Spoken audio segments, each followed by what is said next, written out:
Hey everyone, this is Rye Guy, I'm Bourbon Man, and we're 3 Pour Decisions. Today we have a very special review. We're gonna let Only Drams pick our pours, and we're gonna review for you.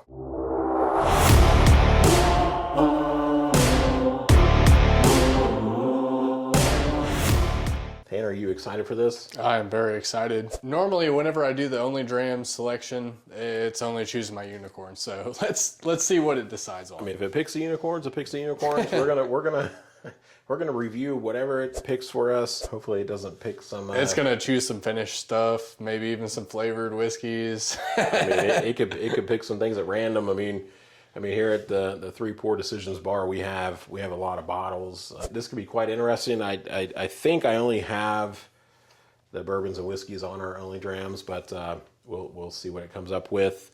Let's go ahead and let it pick our first one. All right, so it's come up with Hibiki, Japanese whiskey as our first one. That should be fun. I mean, Hibiki, I've had it before. It's been a while. I think it's quite good, but that is a Japanese whiskey. Let's see what our second one's going to be. Second pour with Only Drams, the Good Times Neapolitan. Okay. I love that bottle, so we're going to go ahead and grab both of these, pour them up, and review them. All right, so you already got the Neapolitan. I know the Hibiki's over here. Now, I know the first time I tried the Good Times Neapolitan, it was in a little tiny shot glass. So I'm intrigued to see how it tastes in a Glencairn. So Good Times distilled in Indiana, so that's MGP. It is a barrel strength, single barrel bourbon whiskey finished in strawberry brandy, Mexican vanilla, and bourbon. Basically chocolate cask. Proof is 108. Decent proof point. I'm excited to actually revisit that one, so thank you, Only Drams. That was a good pick. Hibiki, same thing. I haven't had this one in a while. Last time I had it, I don't think I was very impressed by it. It's a beautiful bottle. It is a very beautiful bottle, but this one comes in at 86 proof, and I think that's why this one isn't really one of my favorites. But again, to revisit, it's going to be quite fun. So, ready to pour these up? Yep, absolutely. All right.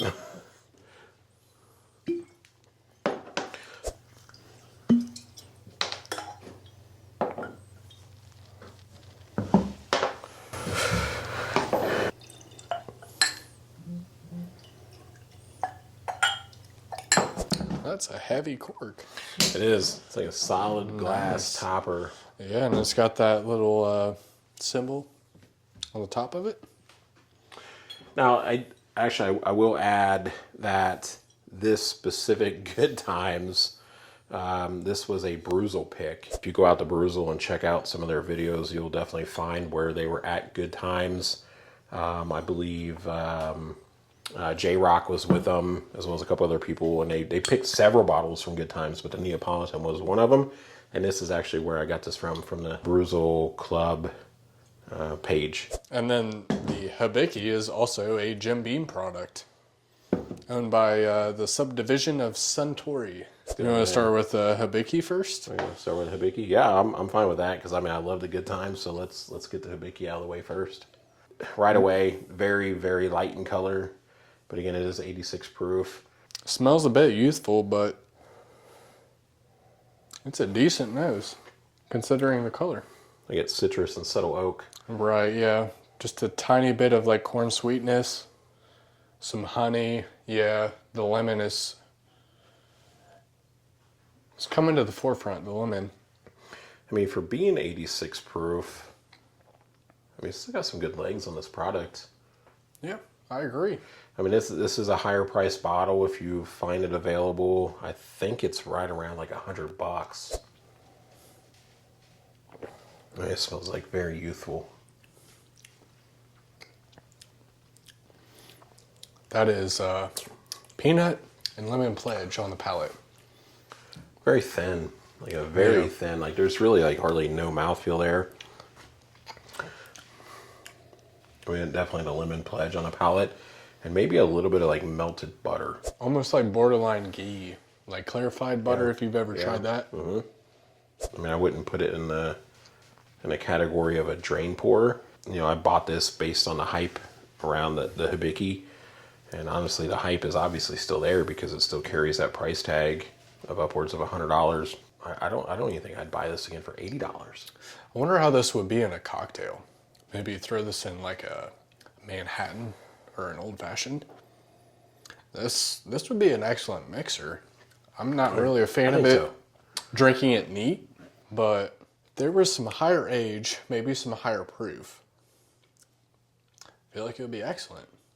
Now I know that Japan doesn't get as hot of a climate compared to Kentucky, Texas, Alabama. Right.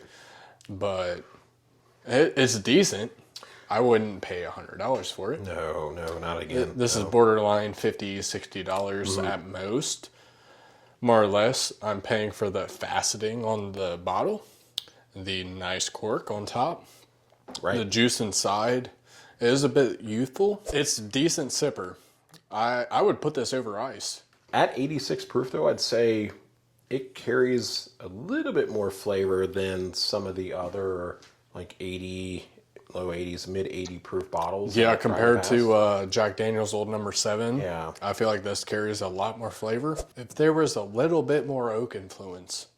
Oh yeah, that's what it needs. That's exactly what it needs. Yep. A little bit more oak influence and some complexity. Considering how youthful this bottle is, it does have a decent amount of complexity to it, but I just wish there was a little bit more oak influence. Yep. There's like virtually no finish there. Yeah. And there's a night and day difference between the Good Times and the Hibiki. Oh yeah. This is like, what would you say, green tea? That's fair. And this is more borderline like bourbon. Yeah, that's definitely green tea in this glass right here. But hey, at the end of the day, you drink this, you empty this bottle out. I mean, this is a very nice decanter. That is a very nice decanter. Yeah, I would have to agree with you. Good times. Yeah, night and day difference. In my opinion, this is phenomenal. So this is MGP finished, correct? Yeah, this is MGP finished by Good Times. I think this is very, very good. And I sip on this bottle every so often. And I don't think it's great because it's just like a Brewzle pick. I give 100% credit to Good Times. They did an excellent job at finishing this out between those three finishes. I mean, they finished it out in a way to where it truly layers. And just from the last time I tried it, on the nose and everything, it is layered. You can literally pull all of those Neapolitan flavors. If you're a fan of that Neapolitan ice cream, this is it, just in the alcoholic version. Call me crazy. This smells like Cheetos. You get Cheetos? I do on the nose, but it's not unpleasant in any way. If I dive into it, look past some of the ethanol, take my time with it, there's a little bit of creaminess. The first thing I get is a strawberry. A little bit of vanilla comes through, and then just a little bit more chocolate comes through at the very end. That's what I get, but the strawberry stands out the most, and that's the strawberry brandy cask finish. Now, I don't know how long they let these finish in each one of those. I mean, it could be a month, it could be 6 months, it could be 2 years. I'm not 100% sure. If you guys are ever taking a test, you make a couple mistakes, you erase, you smell that burnt eraser. I'm picking up a little bit of that too. Burnt eraser. Burnt eraser. Maybe that's what my nose is picking up as chocolate, but. So Tanner's admitting that he's made a lot of mistakes to where he's absolutely just burnt that eraser up. You can never be too decisive. I definitely don't get any like burnt rubber or whatever. I'm able to pull specifically the three cask finishes out of this. There's definitely some ethanol on it. I get some spice that carries through to the palate, but then the strawberry comes before that spice, and then the spice settles in a little bit. As that spice kind of flattens out, I get some of that vanilla, and then the chocolate. Finish wise, I don't think it's an extremely long finish. No. I don't even know if it would be considered like a medium long finish. On the palate though, yeah. I am a fan of the palate. Yeah. That's all that matters to me. You can have a decent nose and it be substantial on the palate. I mean, this, to be honest, I would buy this bottle. Would you have ever thought that a distillery would finish something in like those 3 flavors? No, not at all. Very unique. I mean, Good Times is doing some of the craziest finishes I've seen. There was a bunch. I mean, definitely go out there, check out Good Times. Their inventory does rotate. I do know that because I've been kind of keeping an eye on them because That's solid. I like this. I liked what they've done. Very, very creative. And I absolutely want to try some of the other bottles they have.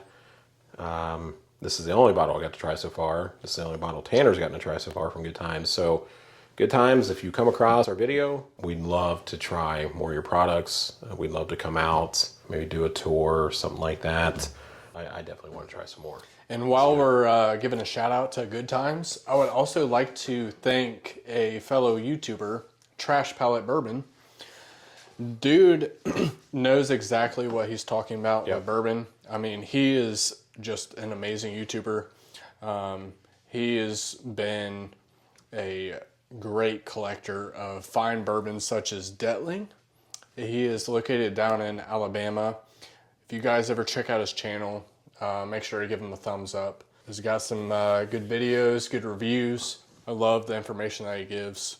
Right, for sure. Yeah, I mean, if you're into bourbon reviews with a humorous twist, definitely check out Trash Palette Bourbon. His channel offers whiskey reviews from a self-proclaimed garbage palate, which I have to say, like, he definitely doesn't have a garbage palate. He's very proficient at what he does, and the reviews that he provides is excellent. The history, the data, everything that he provides regarding a distillery and the bottle is 5 stars. You know, Trash Palette Bourbon has been sharing content now for I think just over a year, featuring reviews of various bourbons and whiskeys, and some of the notable videos by Trash Palette Bourbon includes Trash Palette Breakthrough with RD1 Bourbon. That's an awesome video. And then a video that was released called My Favorite 4 of 2024. Definitely excellent videos. I've been at it now right around for a year. Again, I love the history and the data that he brings to every one of his videos. We would appreciate you if you go out there and check him out and give him a subscribe and a thumbs up. All right? Remember, guys, there's no bad decisions. Just 3 poor decisions. Until next time. Good times. Cheers. Good times.